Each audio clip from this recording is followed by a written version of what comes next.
Everyone, welcome to Chetan Bharat learning. और आज हम बात करने वाले हैं एक ऐसे इशू के बारे में जो काफी ज्यादा चर्चाओं में है हरियाणा स्टेट में।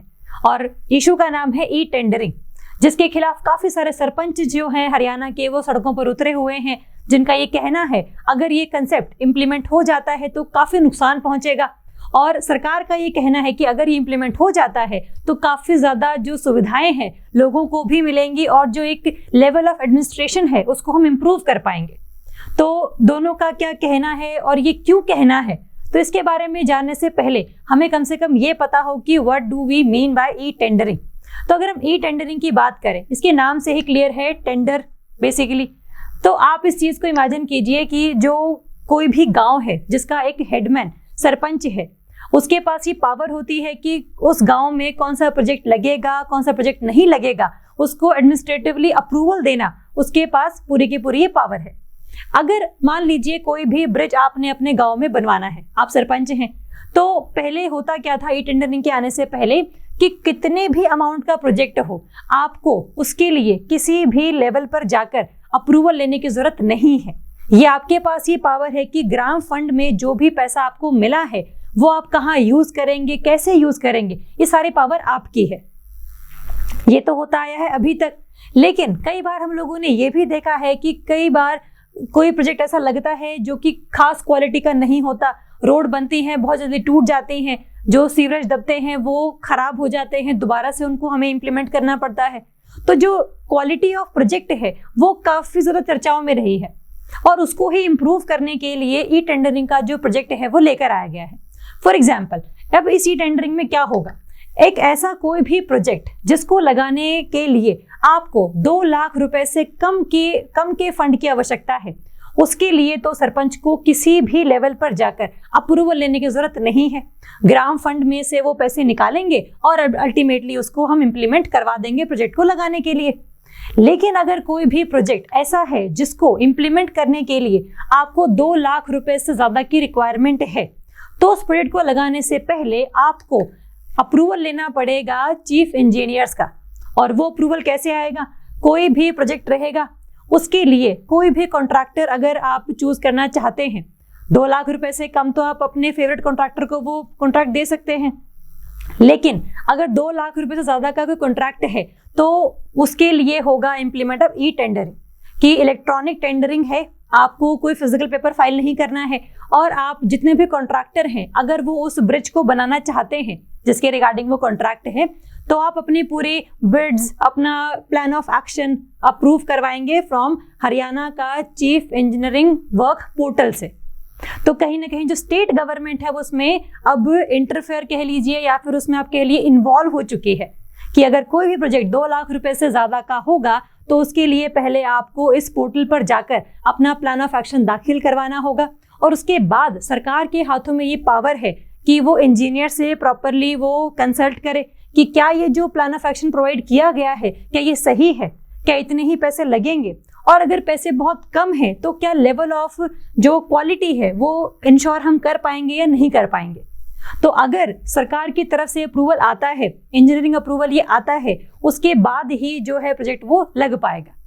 तो अब सरपंचों का ये कहना है कि इससे होगा क्या, कि पहले तो सारे जो प्रोजेक्ट्स हैं वो हम लोग अपनी मर्जी से लगा देते थे क्योंकि जल्दी से जल्दी हमें काम खत्म करवाना होता था। लेकिन अब आपने 2 लाख रुपए ज्यादा का जो प्रोजेक्ट है उसमें अगर ये पोर्टल शामिल कर दिया है, ई टेंडरिंग शामिल आपने अगर कर दी है, तो अल्टीमेटली होगा क्या, it will result into delays, कि ई टेंडरिंग होगा, सरकार की तरफ से अप्रूवल आएगा और उसके बाद चीजें इंप्लीमेंट होंगी, तो उसमें काफी सारी जो टाइम लाइन है हमारी वो खत्म हो जाएगी। दूसरा, ये बोला जा रहा है कि जो पंचायत राज एक्ट 1994 है उसमें ये बोला गया है कि पावर्स को हमें करना है डिसेंट्रलाइज्ड। तो अगर सभी चीजें हमने स्टेट गवर्नमेंट से ही पूछनी है तो पंचायतों का जो रोल है वो तो खत्म हो गया। तो इसीलिए जो एक पावर का हम लोगों ने डिवीजन किया हुआ था between centre, state and panchayat, वो कहीं ना कहीं डाइल्यूट होता है। तो ये भी एक व्यू है जिसके लिए जो सरपंच हैं वो प्रोटेस्ट कर रहे हैं। तीसरा जो रीजन सरपंच बता रहे हैं वो ये है कि जितने भी अब विलेज में काम होंगे उसके रिगार्डिंग जो डिफरेंट कंपनीज हैं और खास करके वो कंपनीज जो सरकार को ज्यादा पसंद हैं या सरकार के हिसाब से काम करती हैं, सिर्फ उन्हीं को ही कॉन्ट्रैक्ट दिया जाएगा। तो it will ultimately lead to corporatisation of village areas. तो इसमें पावर्स सरपंचों की खत्म होती है, डिलेज इसमें बढ़ते हैं, कंपनीज, प्राइवेट कंपनीज का रोल बढ़ता है। तो कहीं ना कहीं सरपंचों का ये कहना है कि ई टेंडरिंग का जो प्रोसीजर है वो नुकसानदायक है फॉर डिफरेंट विलेजेस। लेकिन ऑन द अदर हैंड सरकार का अब क्या कहना है? सरकार ये कह रही है कि हम लोगों ने जो भी चीजें लेकर आई हैं ई टेंडरिंग का, उसका सिर्फ मेन मकसद ये है कि हम लोगों को ट्रांसपेरेंसी और अकाउंटेबिलिटी को इंश्योर करवाना है। क्योंकि हम लोगों ने चीजें प्रीवियस पास्ट में देखी हैं कि जो भी प्रोजेक्ट लगा है कहीं पर, वो अल्टीमेटली बहुत जल्दी टूट गया है या वो खराब हो गया है, एक्सीडेंट्स हो गए हैं उस वाले एरियाज में, कोई ब्रिज जो है वो नीचे गिर गया है। तो ये सब चीजें ना हो, इसके लिए हम लोग पहले से ही इंश्योर होना चाहते हैं कि इंजीनियरिंग वाइज, टेक्निकल वाइज क्या ये प्रोजेक्ट बिल्कुल सेफ है, साउंड है, सिक्योर है या नहीं है, और किस कंपनी को, किस कॉन्ट्रैक्टर को आप कॉन्ट्रैक्ट दे रहे हैं, क्या वो सही ढंग से काम करता है या नहीं करता है, या फिर सरपंच और कॉन्ट्रैक्टर का नेक्सस है बीच में। तो उसको इंश्योर करने के लिए हम लोगों ने ये जो ई टेंडरिंग का प्रोसीजर है वो लेकर आया है।